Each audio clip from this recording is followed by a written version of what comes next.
मंडळी राम राम. 22 तारीख जशी जवळ येते तशी भारतात किंवा पूर्ण जगामध्ये रामनामाचा गजर मोठ्या प्रमाणात होऊ घातलेला आहे मित्रांनो. आणि त्या संदर्भातच मी आपल्याशी चर्चा करणार आहे. मी कृष्णा अत्रे आणि आपण बघत आहात माझा संवाद. मित्रांनो, प्रथम आपण रामाचं जी काय 22 तारखेला रामलल्लाची प्राण प्रतिष्ठापना होणार आहे त्या मूर्तीचं दर्शन घेऊया. 20-25 सेकंदाचा तो व्हिडिओ आहे, बघा मित्रांनो. राम रामेती रामेती रमे रामे मनोरमे सहस्रनाम तत्तुल्य राम राम वरानने. राम नामाचा सहस्रनामाप्रमाणे आहे मित्रांनो. रामो राजमणी सदा विजेते रामम रमेशम भजे रामेनाभिहिता निशाचरचमो रामाय तस्मै नमः. रामान्नास्ति परायणम परतरम रामस्य दास्योस्म्यहं रामे चित्तलया सदा भूतमे भो राम मामोद्धर. असा रामाचा महिमा पूर्ण भारतभर गाजतोय मित्रांनो सध्या. आणि ह्या रामनामाच्या गजरामध्ये पूर्ण भारतभूमी न्हाऊन निघालेली आहे, आनंद विभोर झालेली आहे. अशा काळामध्ये आपल्याकडचे काही नतद्रष्ट लोक राम नामामध्ये म्हणा किंवा रामाच्या मूर्तीमध्ये म्हणा किंवा राम मंदिरामध्ये जे काही विघ्न घालण्याचा प्रयत्न करताय ना मित्रांनो. आपल्याकडे एक म्हण आहे ग्रामीण भागामध्ये की जो रामाचा नाही तो काही कामाचा नाही. यात काही राम शिल्लक राहिलेलं नाही, म्हणजे काही कामाचं नाही त्याच्या दृष्टीनं, समाजाच्या दृष्टीनं, कुटुंबाच्या दृष्टीनं त्याच्यामध्ये राम शिल्लक राहिलेलं नाही. असे राम शिल्लक नसलेले लोक रामनामाला किंवा रामाच्या मंदिराला, रामाच्या प्राणप्रतिष्ठापनाला विरोध करतात आणि त्यासाठी वेगवेगळ्या क्लुप्त शोधून काढतात मित्रांनो. अनेक प्रकारचे लोक भारतभूमी असतात. कोणी नास्तिक असतं, आस्तिक असतं, देवाला न मानणारे असतात, अनेक लोक असतात. परंतु बहुसंख्य लोक प्रभू रामचंद्राला मानणारे आहे किंवा रामनामाला भजणारे आहे. त्या लोकांच्या दृष्टीनं हा क्षण आनंदाचा आहे आणि बहुसंख्य संख्या त्या बाजूची आहे. म्हणून कमीत कमी लोकांच्या आनंदावर विरजण पडणार नाही किंवा आनंदाला गालबोट लागणार नाही असं तरी ह्या थोर मोठ्या लोकांनी विचार करायला हवा होता. परंतु म्हणताना बुडताचे पाय खोलत तसं ह्या राजकीय लोकांचं झालेलं आहे. आता मित्रांनो विचार करा, रामनामाला विरोध करणे, रामनामाला म्हणजे राम मंदिराला विरोध करणारे लोक कोण आहे बघा तुम्ही मित्रांनो. आणि रामाचा आघात महिमा पण आहे.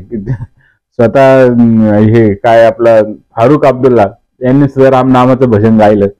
आश्चर्य वाटलं का नाही. रामनामाचा महिमा आघात आहे.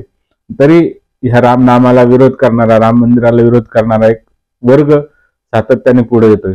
आणि त्यात काय काय दोष आहे, कसं चुकीचं आहे. राम मंदिर ज्या ठिकाणी होतं त्या ठिकाणी नाहीच आहे, 3 किलोमीटर बाजूला आहे राम. आता तर ह्या लोकांनी राम मूर्तीमध्ये पण दोष काढायला सुरुवात केला. प्रभू रामचंद्राची जी मूर्ती स्थापित होणार आहे तिच्यात सुद्धा दोष काढण्याचं सुरू झालेलं आहे. दिग्विजय सिंग मध्य प्रदेशचे माजी मुख्यमंत्री, काँग्रेसचे एक मोठे नेते, त्यांनी ती सुरुवात केलेली.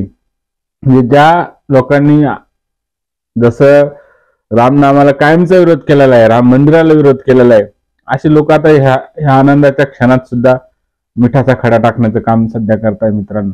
परंतु रामनामाचा महिमा इतका आगाध आहे, ह्या लोकांनी किती विरोध केला. म्हणजे विचार करा मित्रांनो, हे जे लोक आहे ना ते आजचे नाही, ठराविक प्रत्येक काळामध्ये रामाला विरोध करणारे लोक होते. रामकालीन ज्यावेळेस राम ह्या पृथ्वीतलावर अवतारला, प्रभूची ह्या पृथ्वीतलावरून आपलं अवतार कार्य त्यांनी हे केलं, त्या काळात सुद्धा रामाला विरोध करणारी जनता होती, लोक होती.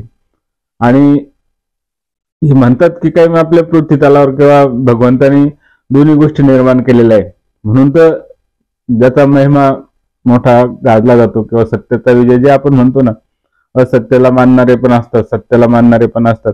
परंतु ह्या मंदिराच्या राजकारणामधून एक हे लोक उघडे पडायला लागलेले मित्रांनो. कोण कोण रामाला विरोध करणारे आपल्याकडे जाणते नेते, त्यांनी आमंत्रण स्वीकारलं नाही, त्याचे पत्र पण लिहिलं का मी का बरं येऊ शकत नाही. नाही जायचं तर नका जाऊ ना, तुम्हाला आमंत्रण आलं तुम्ही सांगू नका, येऊ नका. असंख्य लोकांना आलेले, 10,000 लोकांना म्हणते तिथं आमंत्रित आहे. आणि त्यापैकी कमीत कमी फक्त हे 5-25 लोक जर सोडले विरोधी पक्षांची, त्यांनीच सांगितलं की आम्हाला आमंत्रण आलेले पण आम्ही जाणार नाही, हा भाजपचा कार्यक्रम आहे, संघाचा कार्यक्रम आहे, अमक्याचा कार्यक्रम आहे, त्यामुळे आम्ही ह्या मंदिराला आमचा विरोध आहे. आता तुम्ही तुमच्या आयुष्यात काहीच केलं नाही, तुम्ही तुमची सत्ता होती 50-60 वर्ष, तुम्ही त्या काळामध्ये काही करू शकले नाही. कमीत कमी मोदी साहेबांनी 10 वर्ष होऊन त्यांचा काय जो शब्द होता 25 वर्षाचा, त्यांचा जो काय इच्छा होती, त्यांच्या प्रत्येक मॅनिफेस्टोमध्ये राम मंदिराची संकल्पना मांडली होती, त्यासाठी त्यांनी प्रयत्न केले होते. तर त्यांना त्यांचा हक्क आहे ना, बरोबर आहे का नाही. त्यांनी आपली काय त्यांची 2292 मध्ये बाबरी मस्जिद पाडली, त्याच्यानंतर त्यांची काय 4-5 राज्यामध्ये सत्ता होती, ती सगळी बरखास्त केली होती काँग्रेसच्या सरकारने. म्हणजे त्यांनी त्याचा त्याग केलेला आहे, त्याच्यामुळे त्यांना आज एवढ्या मोठ्या प्रमाणात हे सगळं होत असताना त्यांना श्रेय असणं साहजिकच आहे मित्रांनो. कोणत्याही कारणाने होईना राम मंदिर आज उभं राहतंय. आणि जशी मुस्लिमांची मक्का मदिना हे महत्वाचं ठिकाण आहे, ख्रिश्चनांचं व्हॅटिकन सिटी महत्वाचं ठिकाण आहे, तसंच हिंदू धर्मासाठी, सनातन धर्मासाठी अयोध्या हे एक महत्वाचं ठिकाण आहे. प्रभू रामचंद्राचा जन्म त्या ठिकाणी झाला आहे आणि सगळ्यांच्या दृष्टीनं सगळ्यात महत्वाची गोष्ट ती आहे मित्रांनो. 500 वर्षाचा इतिहास यासाठी आपण जर बघितला तर 500 वर्षापासून ह्या गोष्टीवर लोकांनी लढाई लढलेली आहे, असंख्य लोकांनी मरण पत्करलेले आहे, असंख्य लोकांनी जीवन त्याग केलेला आहे प्रभू रामचंद्रासाठी.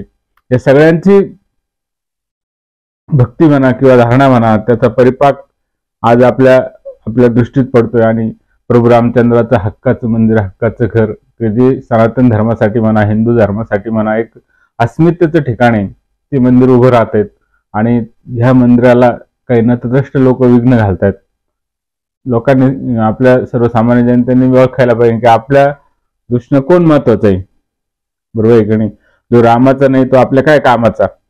बघा मित्रांनो, हे जे काही विरोध करणारे लोक आहे ना, त्यांची संपत्ती बघा, त्यांच्या नातेवाईकांची संपत्ती बघा, प्रचंड गडगंज झालेली. आणि लोकांना भूलथापा देऊन किंवा वेगवेगळे हे करून प्रलोभन देऊन सत्तेवर येतात आणि आपले